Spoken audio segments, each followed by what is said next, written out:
రవి, కాదనకు. ఈ రోజు కోసమే ఎన్నో ఏళ్లుగా ఎదురు చూస్తున్నాను. నేను విరహంతో వేగిపోతున్నాను. ఈ అందాన్ని నీ సొంతం చేసుకో ప్లీజ్. I love you. ఎప్పటికీ నువ్వు నా దానివి కాలేవు. మళ్ళీ మళ్ళీ చెప్తున్నాను, నా జీవితంలోకి రాకు, నన్ను డిస్టర్బ్ చేయకు. అడులే. నిన్ను వదలను. ఈ జన్మలోనే కాదు, మరో జన్మలో కూడా వదలను. ఛీ, దుర్మార్గురాలా, ఈ జన్మకు నువ్వు మారు.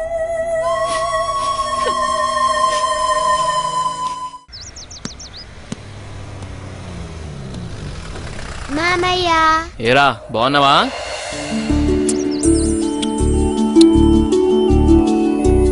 రా భూపతి, ప్రయాణం ఎలా జరిగింది? హ్యాపీ బావా, బాగా జరిగింది. ఎలా ఉంది అక్కడ బిజినెస్? అంతా బాగుంది, నాట్ బ్యాడ్. అరే, ఎలా ఉన్నారో అడగకుండా బిజినెస్ ఏంటండి? సాయంత్రం మాట్లాడుకోండి. ఏరా భూపతి, మేమిన్నాళ్ళకు గుర్తుకొచ్చావా నీకు? అయ్యో, ఎంత మాట అత్తయ్య, మిమ్మల్ని మర్చిపోతానా?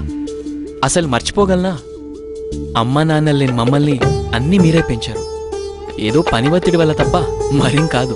అంత మాట అన్నావు చాలేరా. ఇప్పుడైనా వచ్చింది నీ చెల్లెల కోసమేగా. నా గురించి మా చెల్లెల కన్నా మీకే బాగా తెలుసు. ఇంకా నేనేం చెప్పను. నేను వెళ్ళొస్తాను, ఆఫీస్కి టైం అయింది. భూపతి, సాయంత్రం వచ్చి మాట్లాడుకుందాం. సరే బావా. నానమ్మ,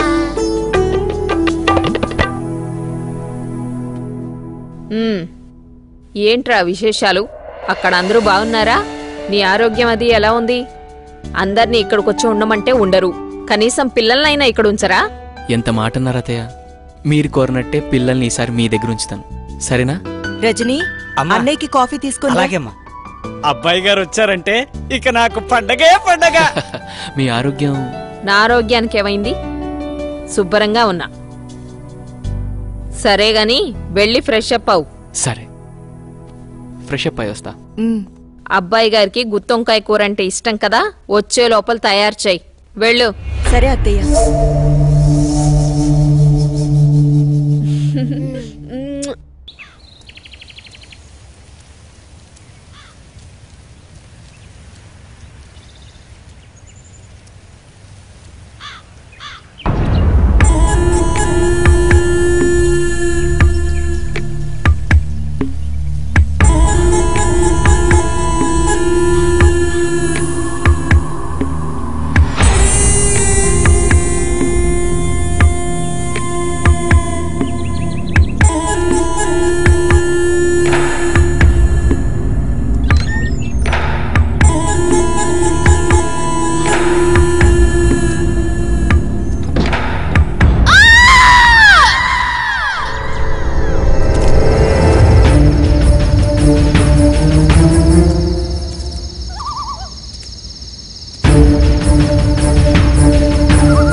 ఏంటి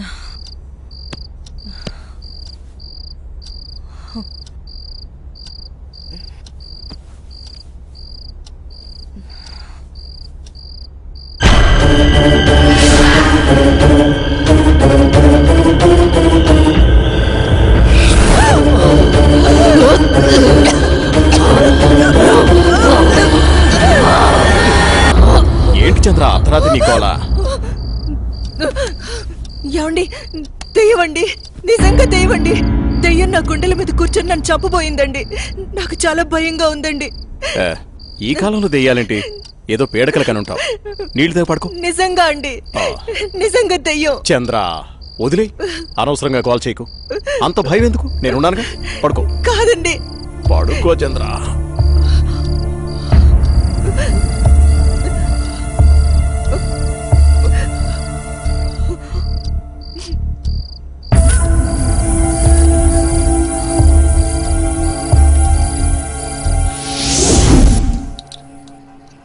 చట్నీ ఎరా.